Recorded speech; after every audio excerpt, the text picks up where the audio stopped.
সবাইকে স্বাগত এমপিএস টুর একটি নতুন ভিডিওতে। তো বন্ধুরা, আজকে আমরা চলে এসেছিলাম হুগলির গাজী দরগা। এই জায়গাটি একটি বিখ্যাত ঐতিহাসিক স্থান। আজ থেকে প্রায় 800 বছর আগে তৈরি হয়েছিল এই গাজী দরগা।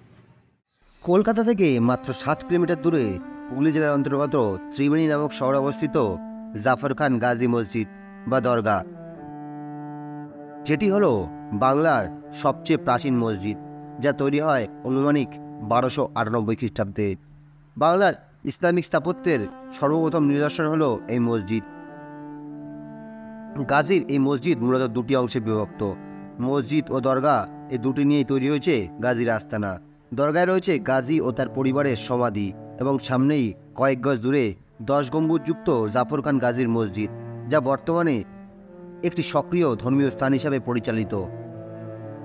আজ যেখানে গাজী মসজিদ ছিল, বিভিন্ন ঐতিহাসিকদের মতে পূর্বে এখানে ছিল একটি বিষ্ণু মন্দির।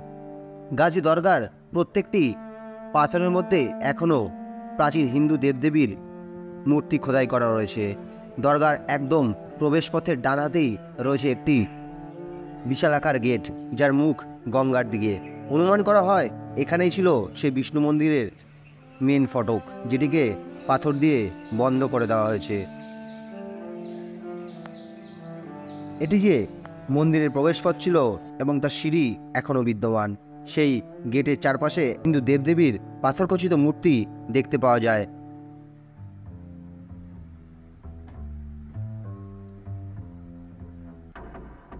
এবার প্রশ্ন হলো, কেন জাফর খান গাজী এই ত্রিবেণী অঞ্চলে বিষ্ণু মন্দিরকে ভেঙে তৈরি করেছিলেন একটি দরগা বা মসজিদ? তো চলুন জেনে নেওয়া যাক সেই ইতিহাস। এই ইতিহাসের পিছনে বেশ কয়েকটি কাহিনী রয়েছে। সবচেয়ে গুরুত্বপূর্ণ যে দুটি কাহিনী আমরা খুঁজে পেয়েছি, তার মধ্যে প্রথম কাহিনী, যেখানে জাফর খান গাজী ছিলেন একজন ইসলাম ধর্মাবলম্বী তুর্কি আক্রমণকারী। মুকসুদাবাদ, যা পরবর্তীকালে মুর্শিদাবাদ নামে পরিচিত ছিল, সেখান থেকে জাফর মোহাম্মদ খান ও তার ভাইপো শাহ সফি বাংলা ইসলাম ধর্ম প্রচারের জন্য সপ্তগ্রামের এই অঞ্চলে আসেন। প্রথমে তিনি স্থানীয় রাজা মান ভূপতিকে ইসলাম ধর্মে দীক্ষিত করেন এবং ক্রমে আরও ধর্মপ্রচারের জন্য হুগলির মহানদের কাছে আর এক ক্ষমতাশালী রাজা ভূদেবের সঙ্গে যুদ্ধে নিয়োজিত হন। তবে এক্ষেত্রে জাফর খান যুদ্ধে নিহত হন এবং জানা যায় যুদ্ধে তার মাথা ধর থেকে আলাদা করে দেওয়া হয়। এরপর গাজীর এই মস্তকহীন দেহ নিয়ে আসা হয় সপ্তগ্রামের এই ত্রিবেণী অঞ্চলে, যেখানে গঙ্গার পাড়েই তাকে গোড় দেওয়া হয়। পরবর্তীকালে এই গাজীর আর এক সন্তান উলুগ খান পিতার এই অসমাপ্ত সংগ্রাম চালিয়েছিলেন এবং তিনি যুদ্ধে ভূদেবকে পরাজিত করেন। শেষে উলুগ খান পরাজিত ভূদেবকে ইসলাম ধর্মে রূপান্তরিত করেন এবং তার কন্যাকে বিয়ে করেন। তার মৃত্যুর পর উলুগ খান ও তার স্ত্রীকেও সমাধিস্থ করা হয় এই দরগায়। এবার চলুন জেনে নিই দ্বিতীয় কাহিনী, যেই কাহিনীতে জাফর খান গাজী ছিলেন একজন শাস্তিদাতা। বিভিন্ন তথ্য অনুযায়ী জানা যায় এক মুসলিম সুফি সাধক ছিলেন শাহ সুফিউদ্দিন। তার ছেলে সুন্নত অনুষ্ঠান উপলক্ষে অতিথিদের ভোজের জন্য তিনি একটি গরু কুরবানি দিয়েছিলেন, কিন্তু সে সময় স্থানীয় রাজার নির্দেশে রাজ্যে গোহত্যা ছিল চরম অপরাধ।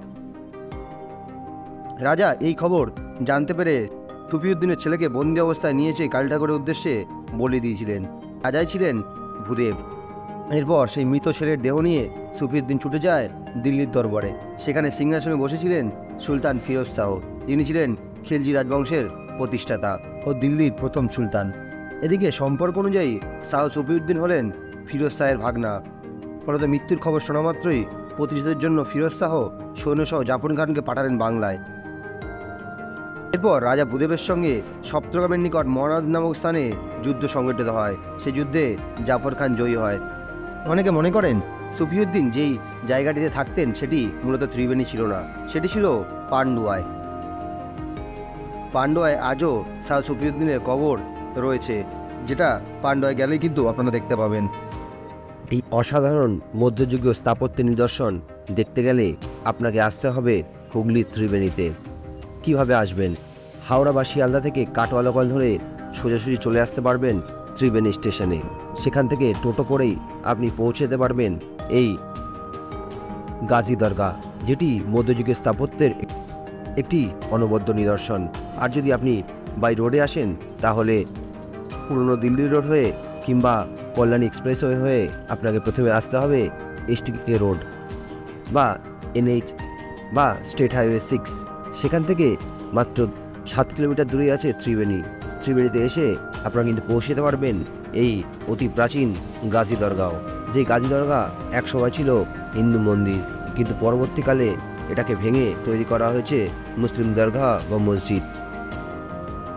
ভিডিওটা কেমন লাগলো সেটা অবশ্যই কমেন্ট করে জানাবেন। দেখা হচ্ছে পরবর্তী ভিডিওতে। সবাই ভালো থাকবেন, সুস্থ থাকবেন।